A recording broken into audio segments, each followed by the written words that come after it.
That's a little shaky. I sure hope I don't knock it over. Well, my name is Hayward Lynch. I am an alcoholic. And thanks, Steve, asked me to come down here. Originally, I wasn't supposed to come till next week. But we had to switch that around, and wasn't a problem for me. I had the time to do it, so I'm here tonight, and always glad to be at a meeting of Alcoholics Anonymous. Tom, it's good to see you. And thanks for the groceries this evening. Ate a nice fat burger. So if you see me nod off a little bit up here, just give me a little nudge. And drank a lot of tea, so if I stop in between this talk, you know why. I am a member of Principals Group of Raleigh. Know Steve, me and Steve are members over there at the Principals Group, and know Jerry and a bunch of them other guys, and we do a lot of service work up there. So we meet twice a week. We meet Tuesday nights, and we meet tonight. And also, we have a speaker meeting tonight also at 8 o'clock. So at 8 o'clock tonight, somebody will be on the podium. This just doesn't seem to get any easier. I don't care how long I'm sober. I still get nervous coming up here. But Tuesday nights is our closed discussion. And what we do is first Tuesday of the month we read and discuss anything out of the Big Book of Alcoholics Anonymous, and then on the second and third Tuesday of the month we will study and discuss AA topics out of AA approved literature. And on our fourth Tuesday of the month, we'll study and discuss a tradition in conjunction with that month.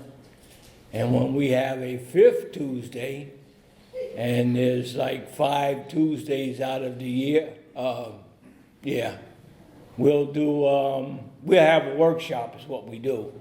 And our workshops are based on anything in Alcoholics Anonymous, and what we'll talk about is the chairperson of steering committee will have topics for those folks who come and do the workshop, and it may be on sponsorship, home group, being active in Alcoholics Anonymous, things of that nature. And of course Thursday nights is our open speaker meeting. And when we have a fifth Thursday, and there's usually probably about 4 or 5 fifth Thursdays of the month, something like that, I get it confused. We do, no, actually I did that, I got that screwed up. On the fifth, see, we got so much stuff going on. When we have a fifth Tuesday, we do AA history, that's what it is. And then on Thursday nights, when we have a fifth Thursday, we do the workshops. So there we have it. I don't have without that sheet in front of me, that's confusing. It's even confusing when you read it. So that's how we do up there, and we got a good group, and we stick strictly to the basics of Alcoholics Anonymous, and we try not to deviate from any of it. Steve and I are probably, we are the oldest members of that group, and we got sober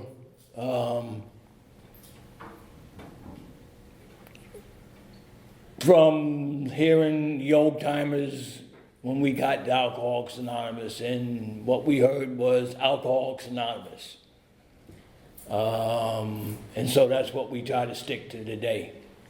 Because what I want today is to have Alcoholics Anonymous as the same as I found it.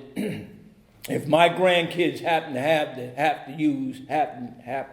to come to Alcoholics Anonymous, I want them to receive the same message of Alcoholics Anonymous that I got when I came here. And so we try not to deviate from anything outside of the big book of Alcoholics Anonymous, because I believe that's how I got sober, and that's how I try to pass this message on to others. Good crowd tonight. Glad to see so many people come out tonight. If you're new tonight, we're glad you're here. I'm here to tell you that you don't have to continue to do that. Stay out there and drink, because I'm going to tell you right now, it don't get any better. And if you're coming back, we're glad to have you. Of course, it doesn't get any better. And I've been around Alcoholics Anonymous to know that those who have come to Alcoholics Anonymous and has left and came back, I'm always glad to hear from them, because they'll tell you that it hasn't gotten any better. That saves me from going back out there trying to find out if it's gotten any better.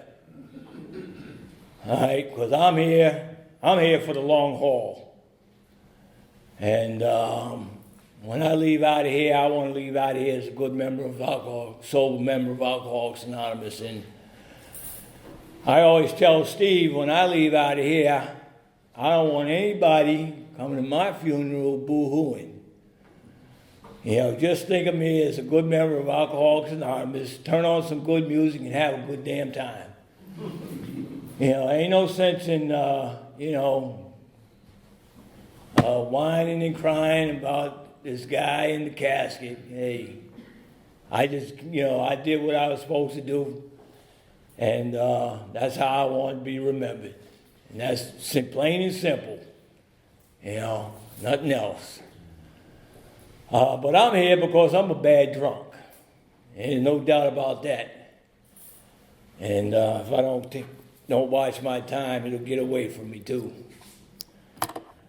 But I'm a bad drunk. But I have recovered from a seemingly hopeless state of mind and body. I used to hear a bunch of people talk. I still do to this day. I go to some meetings and I hear people who have been sober a long time, and they still say, I am a recovering alcoholic. Now, I don't know about them, but if they're still recovering after 20 years, there's a problem. All right? I have recovered. And I've been sober. I came to Alcoholics Anonymous in March 23rd, 1981.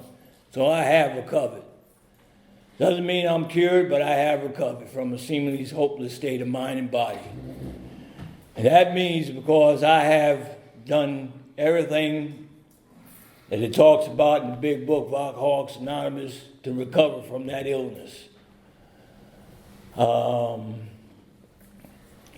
But I am a bad drunk, and if I go back out there and take another drink, I will return to the same place I was before I got here.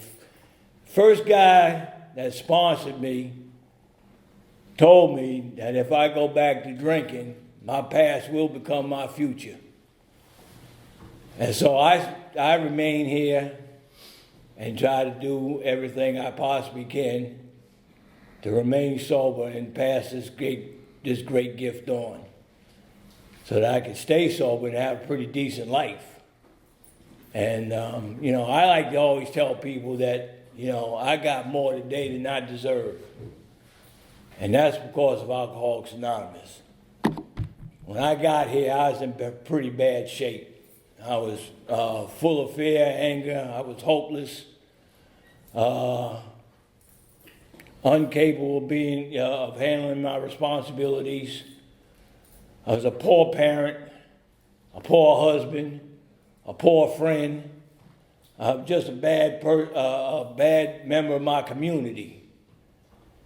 And through the grace of God and Alcoholics Anonymous, all that changed. But of course, I had to do some work to get there. It didn't come overnight. I knew a guy that always used to say that you can't get this by osmosis. All right, so it takes a lot of work and it takes a lot of effort, and It talks about that in the big book of Alcoholics Anonymous. We have a whole chapter on that, and it's called Into Action. But it took a while for me to get to that point. Now, I'm born and raised in New York City, and I come out of the South Bronx. And there's a lot of drinking there, still is to this day. I guarantee you that. I am probably, I was the only member in my family who gotten sober. Right now there are 3 of us who are sober, and I am the only member in my family who's a member of Alcoholics Anonymous. My oldest brother doesn't drink now because he cannot, because of health reasons. My sister stopped drinking when she rejoined the church. And I have 2 younger brothers whose life is in disarray. You want to talk about unmanageability. Those 2 lives my 2 younger brothers' lives are unmanageable at this present time. And they are not young. They are younger than me, but they are not young. So I am the only member in my family who's a member of Alcoholics Anonymous, and I'm grateful and thank God that I have found my way here. Because the way I drank, I probably would not have lived to see the age of 40. And I had a lot of friends when I was growing up who did not live to see the age of 35.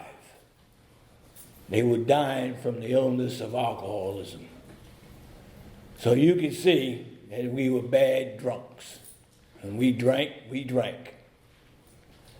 I never bought a cheap bottle of wine that I didn't like. Now, I drank everything just about under the sun. If it was booze, if it had alcohol in it, I was drinking it. And I started out drinking as a teenager, pretty much like everybody else in this room. Liked the way it tasted. I liked what it did, liked the way it went down. At some point in time, that first, that feeling that I got from the first drink left at some point in time. I could never recapture that first feeling from that booze when I drank it the first time. No matter how much I drank, I could not recapture that feeling that I got the first time I drank booze. It was gone, and it was never to be recovered. But I had a lot of fun. Now, I don't have nothing against people who drink today. God bless them. But I have no problem with people who drink. I used to like to drink. I had a good time with booze. I had fun, a lot of fun. Sometimes it got me in a little trouble, but that's understandable. If you drink like I drank, hey, comes with the territory. But I had a lot of fun with it. I had some good times. Went to a lot of parties. Did a lot of stuff. Was able to talk to a lot of women. Danced quite a bit. Was a good dancer. Every time I got that booze in me, I could dance. Couldn't do jack when I wasn't drinking. Was real insecure, but the booze took care of that. See, I couldn't talk to girls unless I had some booze in me. That was the magic. I had good times. It also, the only one thing I found out about with booze too, though, is, see, I'm not much of a talker, but as soon as you get some booze in me, man, is that mouth running. And that got me into quite a few scrapes, because I would run my mouth. And I'd run my mouth to the point I'd get into a lot of fights too. And if I wasn't drinking, chances are I'd walk away from a lot of that stuff. But once I started drinking, it was a done deal.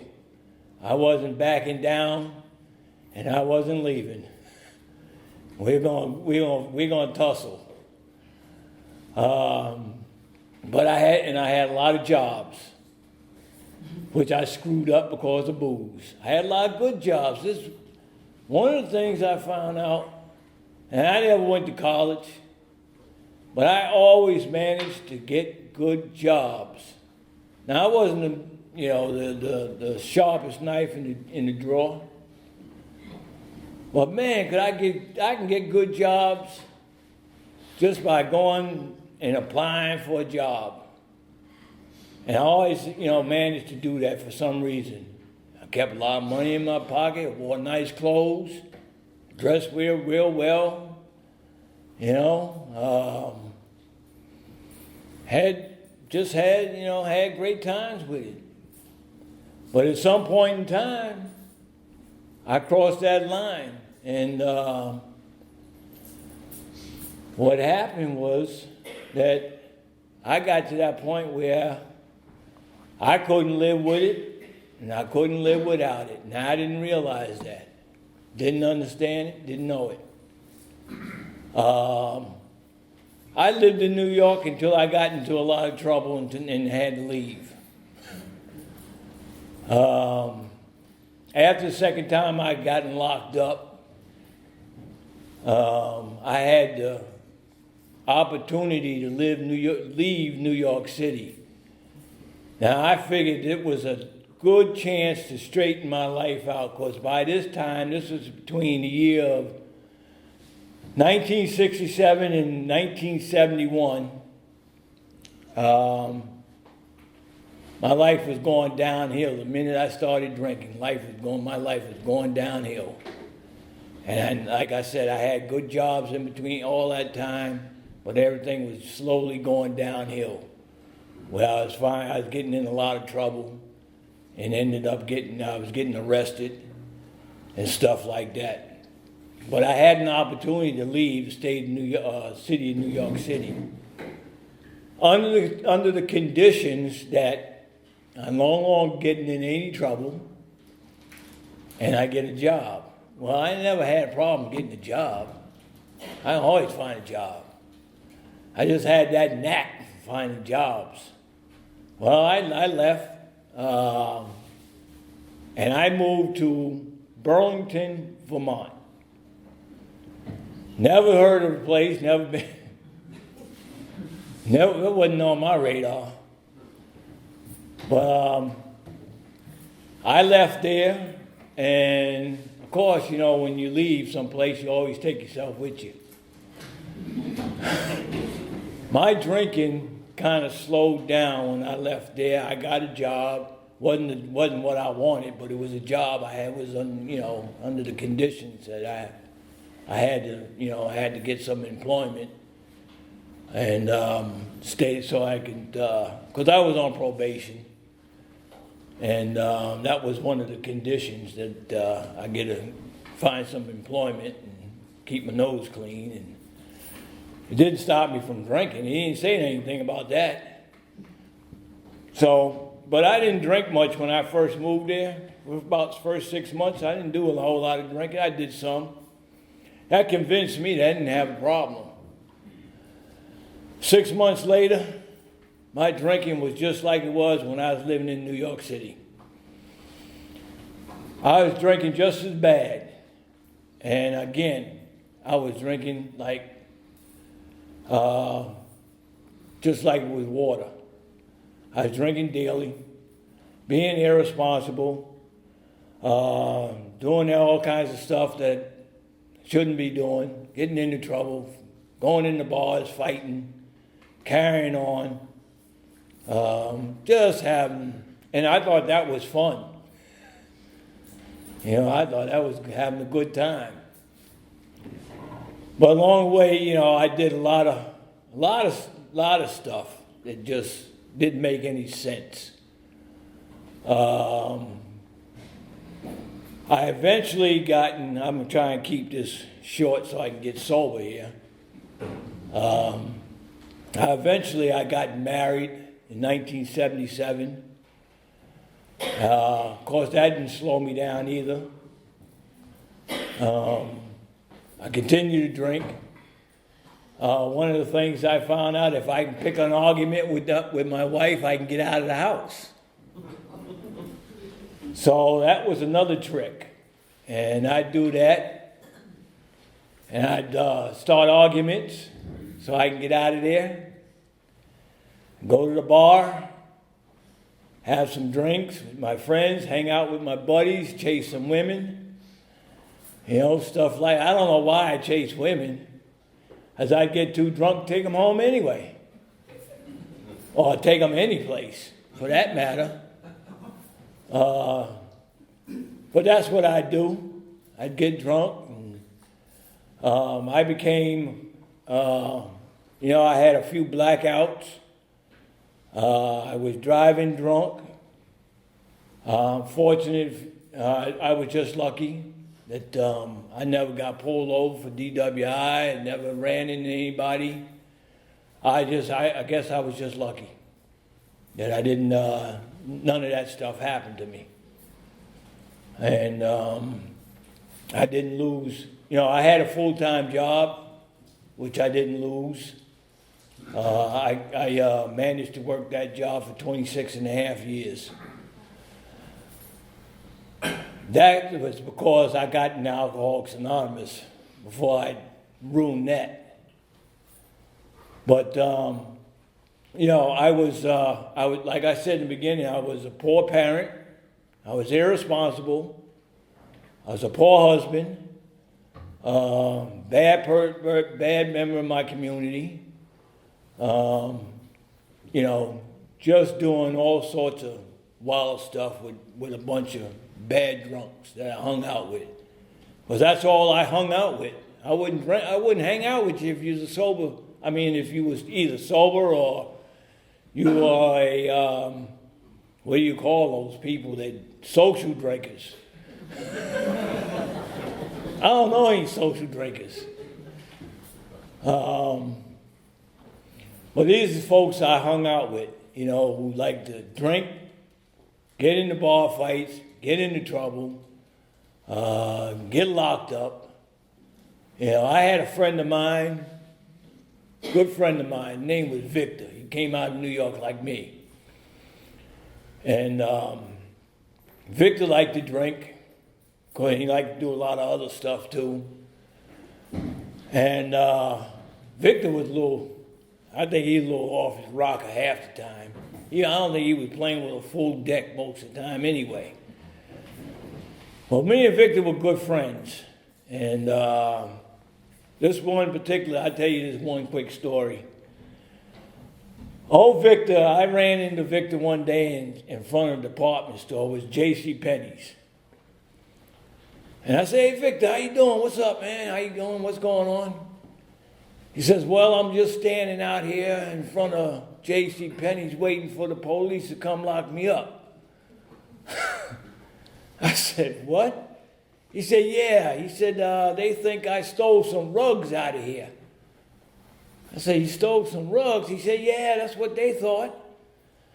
He said, "I don't know why they would think I would do something like that." So he goes in his pocket and he pulls out this big wad of money. And I said, "Hey, look, I got plenty of money. I don't need to steal it."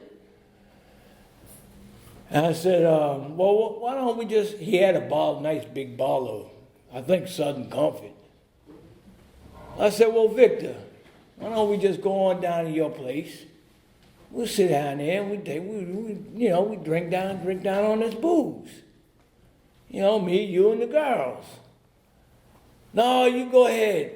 I said, "Victor, come on, man. You ain't no sense in going to jail. Not today." I said, "Come on, let's go down here and drink and do some drinking, do some serious drinking." So "Here, you take my keys, you go down to my place, and you sit down here with my girlfriend and drink." I says, "Well, okay." I took his keys, went down to his place, Police showed up. They put him in the car. I said, I'll see you.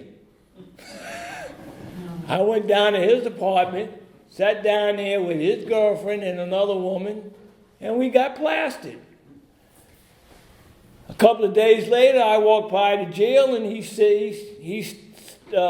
standing by the window, and I looked up, and I said, hey, how you doing? And there he was. And they finally let him out. I don't know what we did after that, but, these are the kind of folks I would hang out with. Just nuts. But anyway, I continued to drink and just, got to the point where I couldn't tell the truth from the false. I was just making a mess of my life. And, having blackouts and not remembering, remembering things, and couldn't remember which cars I was driving half the time, and not picking up my kids like I was supposed to, and things of that nature. And not getting to work on time, or not making it work at all, which happens when you're drinking, things of that nature. And finally,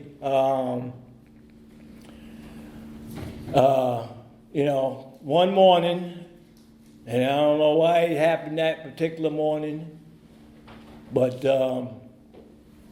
I got up off the floor, which was another place I usually ended up after a night of drinking, heavy drinking. I, pass out wherever. I passed out in the snowbank too one night. That wasn't too pleasant. Ended up with frostbite. Because I felt no cold, felt no pain either, till I sobered up, and then my feet caught hell. But this particular morning I woke up, or came to. I didn't wake up, I came to. And something just, happened. Something intervened that particular morning. And I said to myself, I can't do this anymore. I just can't do this. There's got to be a better way of living. And I didn't know. I had no solution. I had no vision. I didn't know how I was going to do this. I didn't know anything about Alcoholics Anonymous. I didn't know where to go. And so I think that was on a Friday. I drank that weekend, went to work that Monday, and I talked to my boss about it. And I told him, I said, I think I have a drinking problem. And, of course, I wasn't even sure then. He said, no problem, we'll fix you, we'll help you out. And they did. And I was sent to treatment in a place called Maple Leaf Farms.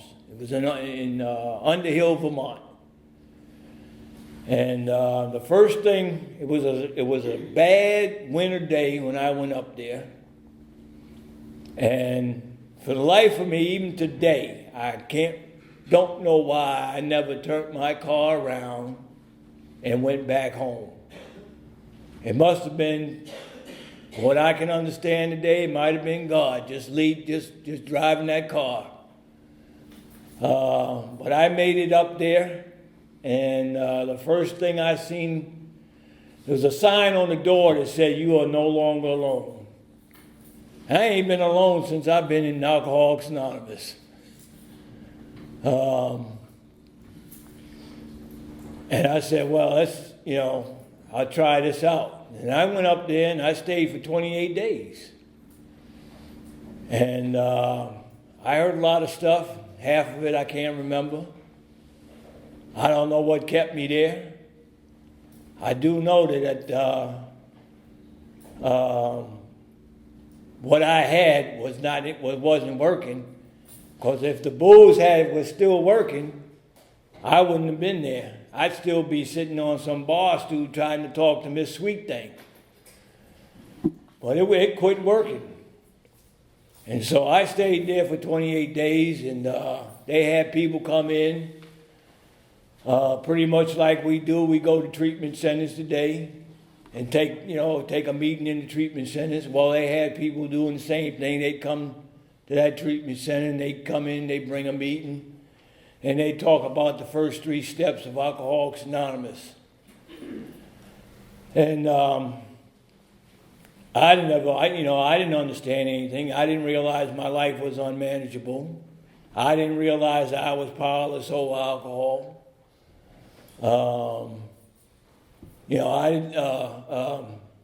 I didn't believe in God when I got here.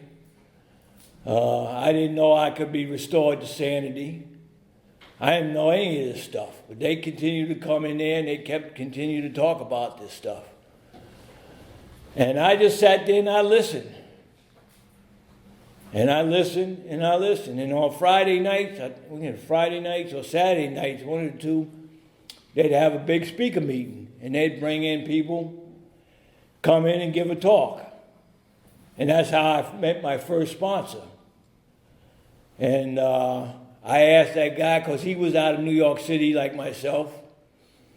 And pretty much, he ran the streets of New York City like I did and did a lot of things. And so I asked this guy, because he told his story and I can identify with him.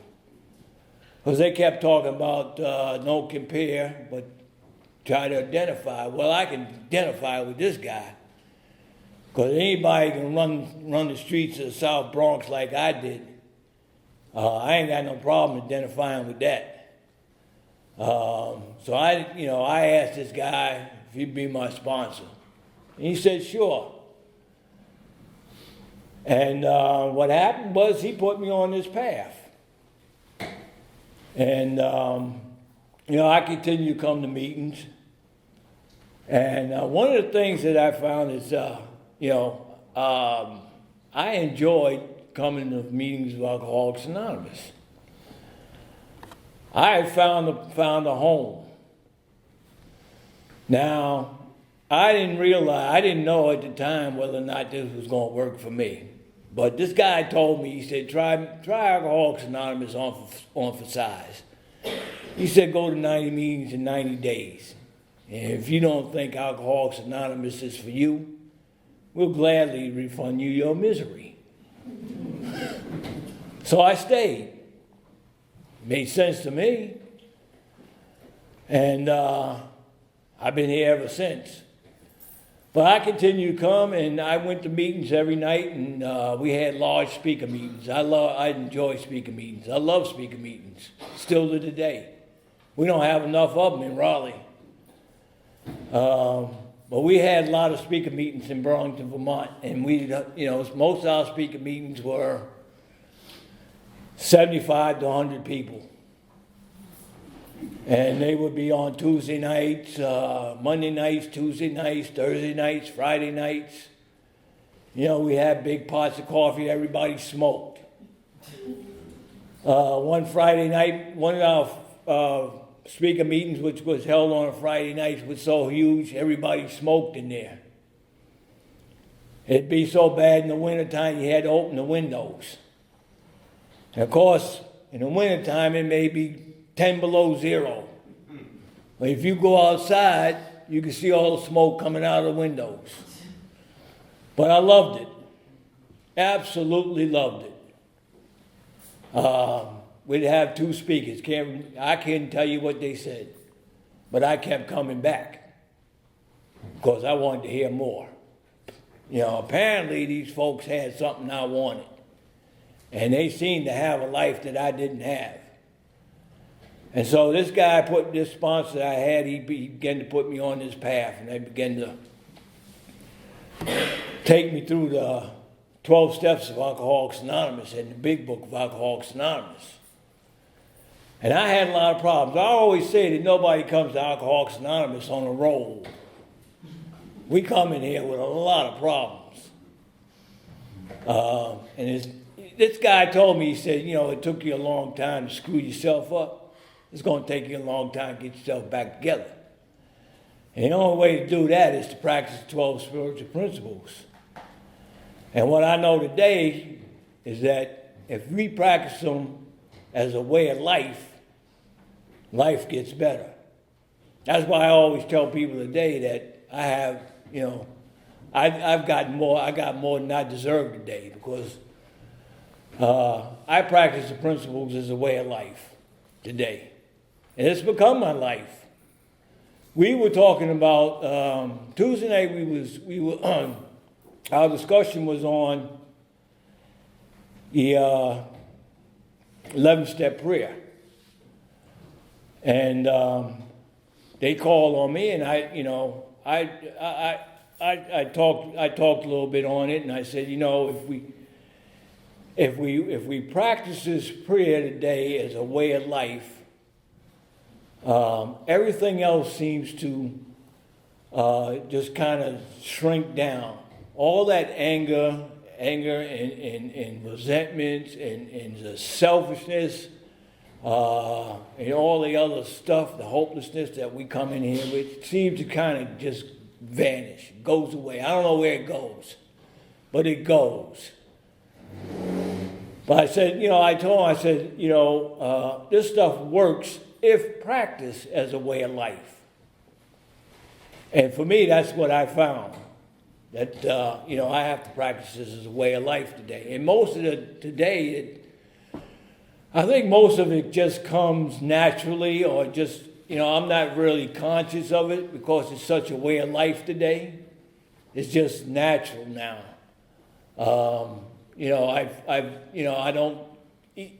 I don't easily get upset. I don't become as angry as easily. I don't hold resentments anymore. And one of the reasons is because, like I said, when I first came into Alcoholics Anonymous, I didn't believe in God. But after being sober, once I realized that I was sober 3, 4, 5 months, I began to believe that it ain't just me going to meetings. It had to be something else working in my life, keeping me sober. And then I began to realize that, there is a whole lot more to this than just going. We can go to meetings all we want, but meetings alone ain't going to keep us sober. So I began, and I also got real active in Alcoholics Anonymous in early sobriety. That was the other part of that too. And so I began to believe. And the more I began to believe, I began to see some results. Now, I got to tell you that my life didn't change overnight.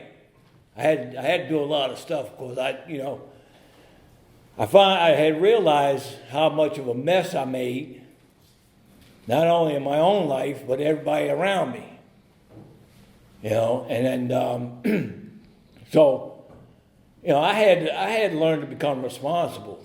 And one of the ways of doing that was becoming an active member of Alcoholics Anonymous. I had to be a responsible member in here so that all of this, what I've learned in here, I can carry outside rooms of Alcoholics Anonymous. I made Alcoholics Anonymous a priority. I put this first in my life. And once I did that, then everything else seemed to fall in line over time. Like I said, it took some time to clean up all that stuff. But I managed to get it done. But I made Alcoholics Anonymous a priority. I kept this first, no matter what. See, I knew after a while, I realized that if I don't take care of me and come to Alcoholics Anonymous and try to practice these principles, I ain't going to have a job. I ain't going to have no kids. I ain't going to have a wife. I ain't going to have Jack.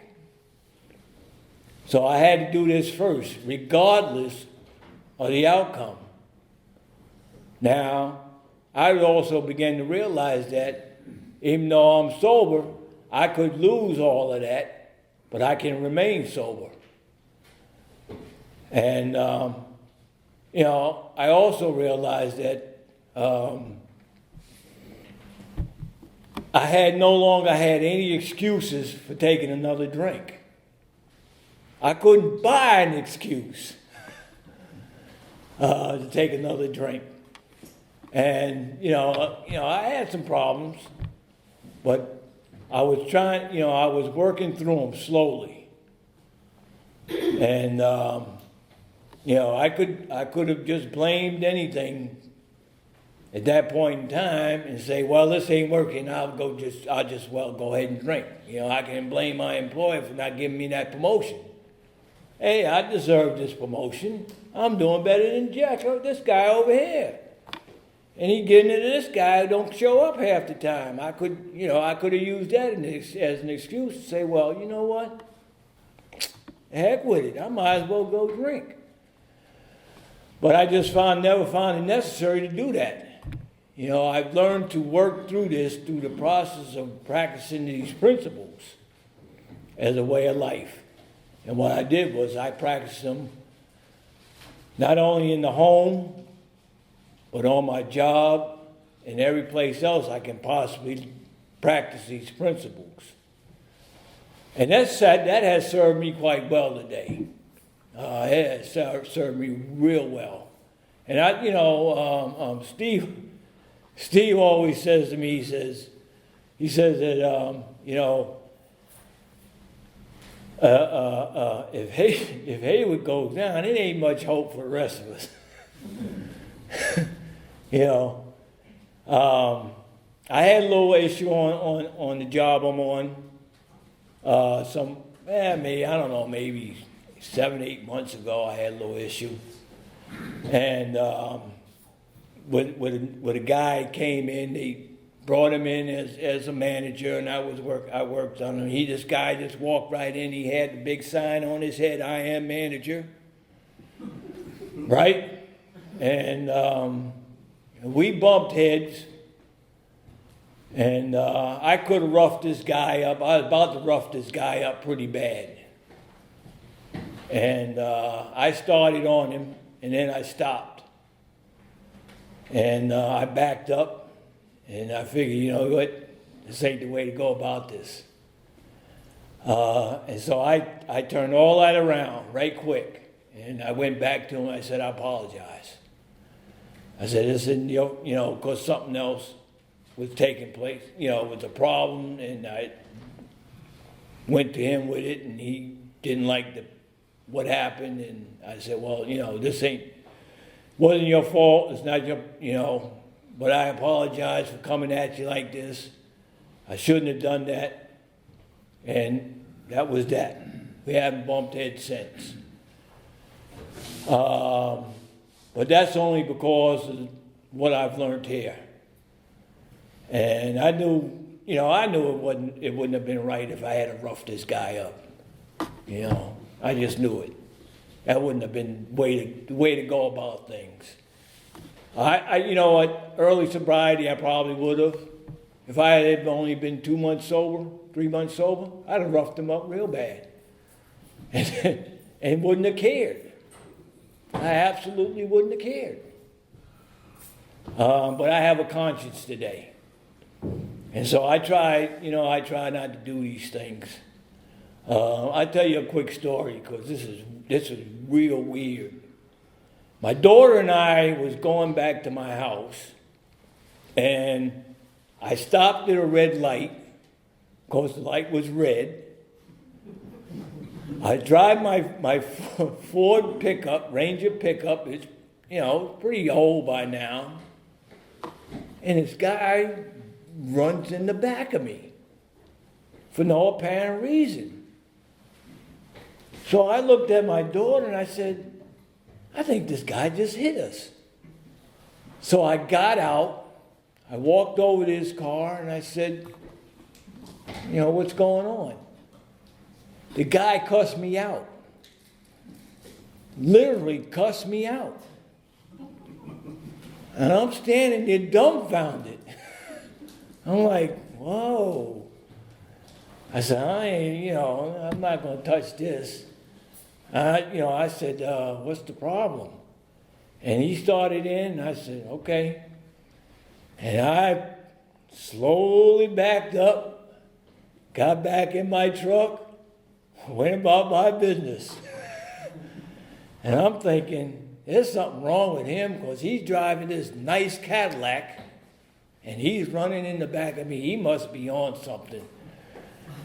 And I'm thinking, if I had stood there and got into it with this guy, it'd been a mess. And so I just walked away from that, and I figured no harm, no foul. And thank God, because I think if I hadn't been in my right mind, it'd have been terrible. It'd have been a real big mess. But thank God for where I'm at today, and thank God for Alcoholics Anonymous, because I could have been into something I didn't want to be in.